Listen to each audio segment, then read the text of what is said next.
ட்ரெண்ட்வுட்ஸ் மக்களுக்கு வணக்கம். இது பைல்வான் டாக்ஸ். இந்த வாரம் சினிமாவில் நடந்த நிறைய சுவாரஸ்யமான விஷயங்கள், சினிமாவை பத்தின நிறைய விமர்சனங்கள் எல்லாத்தையும் இப்ப நாம கேட்டு தெரிஞ்சுக்க போறோம். வாங்க ஷோக்குள்ள போலாம். ஜாய் பிரிசில்டாவை எனக்கு குழந்தை வாரிசு கொடுக்க கூடாது, மனைவியா இரு, ஆனா எந்த சூழ்நிலையும் நான் என் குழந்தைய ஏத்துக்க மாட்டேன், அது என்னுடைய குழந்தையே அல்ல. ஆனா ஜிவி பிரகாஷ்குமார் பிரிசில்லாவோட தொடர்புல இருந்திருக்காருன்னு பல சினிமாக்காரங்க சொல்றாங்க. 2 தயாரிப்பாளரோட ஜாய் பிரிசில்லா தொடர்புல இருந்திருக்காங்க. எப்படி வெளிநாடுக்கு மாதம்பட்டி ரங்கராஜ் கூட்டிட்டு போனாரோ அதுமே அந்த தயாரிப்பாளரும் கூட்டிட்டு போயிருக்காரு. மாதம்பட்டி ரங்கராஜோட பழகிக்கிட்டே அந்த தயாரிப்பாளர்னே பழகினது தெரிஞ்சு போச்சு. வணக்கம் சார். என்னை வாழ வைத்துக் கொண்டிருக்கும் யூடியூப் சேனல் நேயர்களுக்கு நன்றியும் வணக்கமும். ஸோ இன்னைக்கு சோஷியல் மீடியாவை திறந்தாலே பல விஷயங்கள் பயங்கர வைரலாக போய்கிட்டு இருக்கு. அதில் ஒன்று மாதம்பட்டி ரங்கராஜோடைய அந்த 2வது திருமணம், 2வது மனைவி, அந்த 2வது குழந்தை, இதை பற்றி தான் பெரிய அளவில் பேச்சுகள் போயிட்டு இருக்கு. இப்போ இந்த பெண் தான் வேணும் அப்படின்னு சொல்லி கல்யாணம்லாம் பண்ணி அதோட ஃபோட்டோஸ் எல்லாம் வெளியில இட்டு அவ்வளோ பிரபலமாக்குனாங்க. இப்போ திரும்பவும் வேண்டாம் அப்படின்ற மாதிரி அவர் சொல்றாராம். இப்போ மறுபடியும் அவங்க கோர்ட்டு கேஸ் அப்படின்னு அலைய ஆரம்பிச்சிட்டாங்க. அவர் மேலே கேஸ் கொடுக்க ஆரம்பிச்சிட்டாங்க. அவங்களோட அந்த வாழ்க்கை முறை எப்படி சார் போயிட்டு இருக்கு? அவர் இப்ப அந்த குழந்தை வேணும், ஏத்துக்கிறேன் அப்படின்னு சொல்றாரா, இல்ல ஏத்துக்க மாட்டேன் அப்படின்றாரா? மாதம்பட்டி ரங்கராஜை பொறுத்த வரைக்கும் உறுதியா இருக்காரு, அந்த குழந்தை வேண்டாம், ஜாய் பிரிசில்டாவை எனக்கு குழந்தை வாரிசு கொடுக்க கூடாது, மனைவியா இரு, ஆனா எந்த சூழ்நிலையும் நான் என் குழந்தைய ஏத்துக்க மாட்டேன், அது என்னுடைய குழந்தையே அல்ல அப்படின்னு திட்டவட்டமா மறுத்திருக்காரு. என்ன காரணம்னா அவருடைய குடும்ப அஸ்திவாரம் தகர்ந்துருக்கக்கூடாது. ஏன்னா அவர் சுருதின்ட்டு அவருடைய மனைவி, 2 குழந்தைங்க, அந்த அம்மா ஆளுங்கட்சியில் பேச்சாளராக இருக்காங்க, வக்கீல். அப்போ அவங்க சட்ட நுணுக்கங்கள் தெரியும். முதல் மனைவி தான் எல்லாம், 2வது மனைவிக்கு உரிமையே கிடையாது. சிலர் 2வது திருமணம் செய்துக்கிறாங்க முதல் மனைவியோட ஒப்புதலோட. அவங்க சொந்தமாக சம்பாதிக்கிற விஷயத்த 2வது மனைவிக்கு கொஞ்சம் கொடுக்குறாங்க, அது தப்பு இல்லை. ஆனால் இவர் அதை மறுத்துட்டார். என்னுடைய குழந்தைக்கு அப்பான்னு சொல்லி பள்ளிக்கூடத்தில் சேர்த்து அவர் தான் ஃபீஸ் கட்டிகிட்டு இருக்காரு, இன்னும் திருவான்மியூரில் வசிக்கிற ஜாய் பிரிசில்லா சொல்கிறாங்க. பிரிசில்லாவுடைய திருவான்மியூர் பங்களாவுக்கும் அவர் தான் வாடகை கொடுக்குறாரு அப்படின்னு சொல்லியிருக்காங்க. ஆனால் இந்த பிரிசில்லா இதுக்கு முன்னால் ஒரு 3 சினிமா பிரபலங்களோட நெருங்கிய தொடர்பில் இருந்திருக்காரு. ஓ, இப்போ ரீசெண்டா ஜிவி பிரகாஷ் கூட இருக்கிற மாதிரியான போட்டோஸ் கூட வந்தது சார். அதாவது ஜிவி பிரகாஷ் அவருடைய அந்த பிரிசில்டாவுடைய ரெடிமேடு ஷாப்பு பெசன்ட்னர்ல இருக்கு, அது திறந்து வச்சிருக்காரு. ஓ, ஆனா ஜிவி பிரகாஷ் அவருடைய மனைவியோட முதல்ல போயிருக்காரு, அப்புறம் 2வது மனைவியை விட்டுட்டு தனியாக போயிருக்காரு. ஆனால் ஜிவி பிரகாஷ்குமார் பிரிசில்லாவோட தொடர்பில் இருந்திருக்காருன்னு பல சினிமாக்காரங்க சொல்கிறாங்க. ஏன்னா ஜாய் பிரிசில்லா அந்த மாதிரி ஒரு காஸ்டியூம் டிசைனர் அப்படின்னு ஒரு பொறுப்பில் இருக்காங்க. காஸ்டியூம் டிசைனர்னா முன்னால் காஸ்டியூமர்னா துணி தைப்பாங்க, அவங்களே தைப்பாங்க. அதாவது காஸ்டியூமர் என்பவர் ஹீரோவுக்கும் ஹீரோயினுக்கும் தனித்தனியாக இருப்பாங்க. ஸோ அது வேறு விஷயம். மற்றவங்களுக்கு எல்லாத்தையும் டெய்லர் தான் அளவெடுத்து, எனக்கெல்லாம் வீட்டுக்கு அளவெடுத்து தைச்சிட்டு தருவாங்க. இப்போ என்ன ஃபேஷன் ஆகிட்டுனா, காஸ்டியூமர்னு ஒரு பேர் ஒருத்தர் இருப்பார், ஆனால் எடுக்கிறது பூரா ரெடிமேடு தான். அந்த ஒரு கேரக்டருக்கு அந்த மாதிரி காஸ்டியூம் டிசைனர் தான் இந்த காஸ்டியூம் உங்களுக்கு பொருத்தம் சொல்லி ரெடிமேடில் எடுத்து வந்துடுவார். இது சினிமா தயாரிப்பாளர்களுக்கு கூடுதல் செலவு தான். அதை தச்சிட்டாங்கன்னா கம்மியாக தான் வரும்.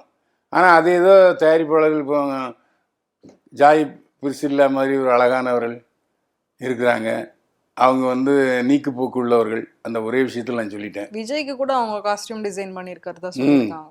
ஆமாம், அதாவது அந்த பேண்ட் ஷர்ட்டை கோட்டை காமிச்சிருவாங்க, ரைட்டு ஓகே அப்படின்னு டிக் பண்ணி தான் வாங்குறாங்க, அவ்வளோதான். அது மாதிரி எல்லாருக்குமே அவங்க காஸ்டியூம் டிசைன் பண்ணிடுவாங்க. ஆனால் இந்த காஸ்டியூம் டிசைனருக்கு ஒரு நாளைக்கு 20,000 ரூபா சம்பளம். ம். அவங்க வர்ற அன்னைக்கெலாம் 20,000 ரூபா சம்பளம். அதில் வருமானம் வரும். ஆனால் இவங்க கொஞ்சம் காரு டிரைவர் அப்படின்னு ஆடம்பரம் வாழ்றதுனால செலவுகள் அதிகமாக இருக்கும். மாதம்பட்டி ரங்கராஜ் கொடுத்துட்டு இருந்திருக்காரு. அதுக்கு முன்னாடி ஒரு தயாரிப்பாளர் முதல்ல வந்து பொன்மொழி வந்தாளுங்கிற படத்தினுடைய டைரக்டர் ஃப்ரெடரிக்கை தான் கல்யாணம் பண்ணி அந்த பையன் ஃப்ரெடரிக் பிறந்தவன் தான். ஃப்ரெடரிக் இது சரிப்பட்டு வராது, எல்லாத்தையும் மெஞ்சிக்கிட்டு இருக்கு அப்படின்னு சொல்லிட்டு அவர் போயிட்டார். தயாரிப்பாளர்களோட 2 தயாரிப்பாளரோட ஜாய் பீரில் குரல் வந்திருக்காங்க. அதாவது பெங்களூரில் போய் இருந்திருக்காங்க, வெளிநாட்டுலாம் கூட போயிருக்காங்க. எப்படி வெளிநாடுக்கு மாதம்பட்டி ரங்கராஜ் கூட்டிகிட்டு போனாரோ அதுவுமே அந்த தயாரிப்பாளரும் கூட்டிகிட்டு போயிருக்காரு. அவர் சர்வசுந்தரம்ங்கிற படத்தை தயாரிச்சிருக்கிறாரு. அதுக்கு முன்னால் ஒரு 3 படம் தயாரிச்சிருக்காரு. இல்லை சர்வசுந்தரம் இன்னும் வரல, அந்த படத்தில் சந்தானம் நடிச்சிருக்காரு. அந்த மாதிரி தயாரிப்பாளர்களுடைய நிறைய தொடர்பு வந்திருக்காங்க. 2வது ஒருவனுக்கு ஒரு தீங்கும்போது அந்த பழகிற நேரத்துலையாவது ஒருவனுக்கு ஒருத்தியாக இருக்கலாம். இப்போ இவர் மாதம்பட்டி ரங்கராஜோட பழகிக்கிட்டே அந்த தயாரிப்பாளர்கிட்டே பழகினது தெரிஞ்சு போச்சு. அதனால தான் இப்போ பிரச்சனை. அதனால தான் பிரச்சனை ஆகிட்டு, நீ சரியாக வரல, எனக்கு நம்பிக்கையாக இல்லை, விசுவாசமாக இல்லைன்னு சண்டை போயிட்டுருக்கு. அதேமாரி இன்றைய சூழ்நிலையில் இவருக்கு போலீஸை கம்ப்ளைண்ட் கொடுத்துருக்காரு. அவ்வளோதான். போலீஸில் விசாரிப்பாங்க, ஆமாம் சார் நான் 4ல் நானும் ஒருத்தன் அப்படி சொல்லிடுவார். அப்படின்னு சொல்லிடுவார். எனக்கு இதில் என்ன இருக்குது, வேணால் டிஎன்ஏ டெஸ்ட் எடுத்து பாருங்கள், அது என் குழந்தையா இல்லையான்னு தெரியும் அப்படின்னு போயிடும். அப்படியே போனாலும் அவருக்கு ஒன்றும் பெரிய பாதிப்பு இருக்காது. ஏன்னா சட்ட பாதுகாப்பு அவருக்கு தான் இருக்குது, இந்த அம்மாவுக்கு சட்ட பாதுகாப்பு இல்லை. இதில் பஞ்சாயத்து நடக்கிறதா கேள்விப்பட்டேன். ஏதாவது காம்பன்சேஷன் கொடுத்துட்டாருன்னா பிரச்சனை இல்லை. அதானே அது எதிர்பார்க்குது. ஆமாம், பணத்துக்காக தான் மேபி ஒரு சிலர். அதாவது 2 தடவை மாதம்பட்டி கருத்தடை பண்ண சொல்லி பிரசிலாக பண்ணியிருக்கு. 3வது தடவை இவனை மாட்டி வைக்கணும் அப்படிங்கிறதுக்காகவே கன்சீவ் ஆகி கலைக்காமல் வச்சுக்கிட்டு 6 மாதம் ஆனோம்னா அவ்வளோதான், இனிமேல் குழந்தை பிறந்தான் ஆகும். அந்த சூழ்நிலையில் மாதம்பட்டி ரங்கராஜ் மாட்டிக்கிட்டார். ஓகே, அதுதான் பெரிய பிரச்சனை. ஆமாம். ஆனால் சினிமாவில் இதெல்லாம் சகஜமப்பா. கதாநாயக நடிகர்கள் நிறைய பேர் 2வது ஒய்ஃப் வச்சுருக்காங்க. மூத்த ஒய்ஃப் வந்து கண்டுக்க மாட்டாங்க.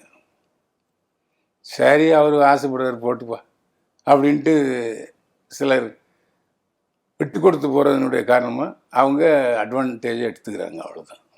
ஓகே, ஸோ மாதம்பட்டியை பற்றி நிறைய விஷயங்கள் வந்தாலும் ஒரு கிளாரிட்டி அப்படின்னு ஒன்று வேணும்னு மக்கள் நினைப்பாங்க, என்ன உண்மை நடக்குது அப்படின்ற மாதிரி.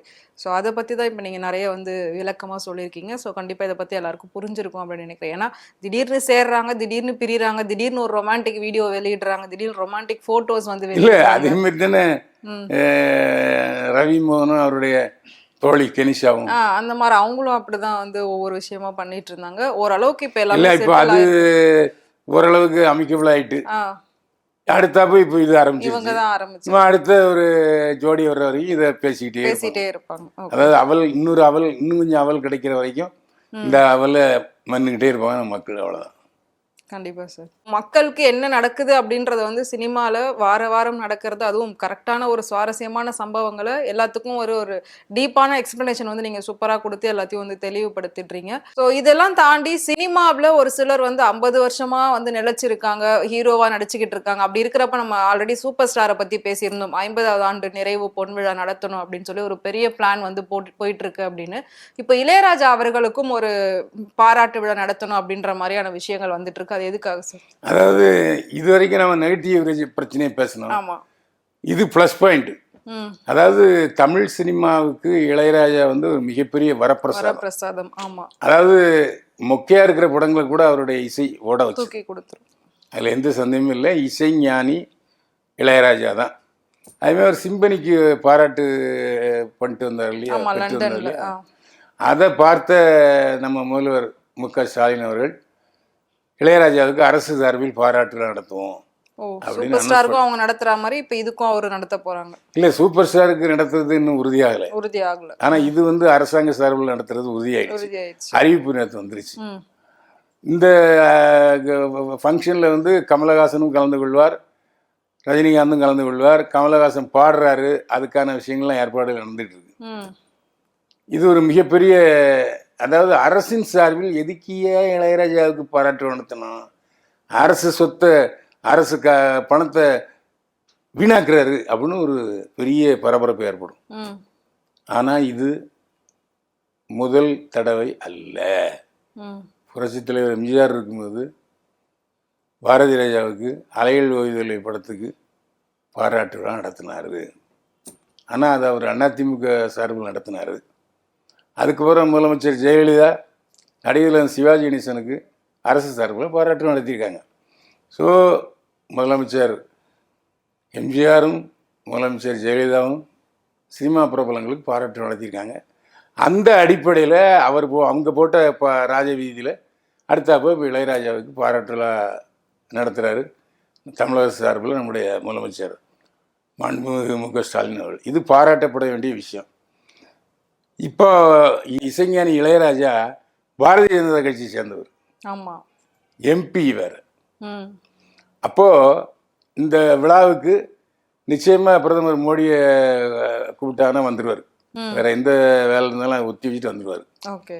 அந்த சமயத்தில் பிரதமர் மோடியும் முதல்வர் மு க ஸ்டாலின் சந்திக்கிறதுக்கு வாய்ப்பு இருக்கு. அது மிகப்பெரிய செய்தியாக வரும்.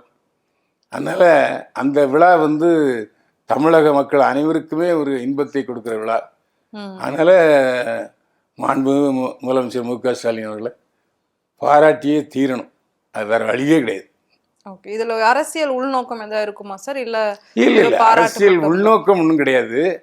அதாவது மாற்றுக் கட்சியை சேர்ந்த ஒரு திரைப்பிரபலம் எம்பி, அவர் வேற கட்சியை சேர்ந்தவர், இன்னொரு கட்சி ஆளுங்கட்சியாக இருக்கிற திமுக நடத்துன்னு சொன்னால் அது வந்து பரந்த மனப்பான்மைக்கு அடையாளம். அதாவது கட்சி சார்பில்லாமல் நாங்கள் செயல்படுகிறோம், நாங்கள் பாரதிய ஜனதா எம்பிக்கும் பாராட்டு நடத்துவோம் அப்படிங்கிறது பெரிய விஷயம். அந்த விஷயத்தில் முதல்வர் மு க ஸ்டாலின் அவர்களுடைய புகழ் மேலும் உயரும், அதில் எந்த சந்தேகமே இல்லை. இவ்வளோ நேரம் வந்து நீங்கள் நிறைய விஷயம் சுவாரஸ்யமாக பேசுனீங்க. ரொம்ப ரொம்ப நன்றி சார். Thank you so much. மீண்டும் சந்திப்போம். வாழ்க வளமுடன்.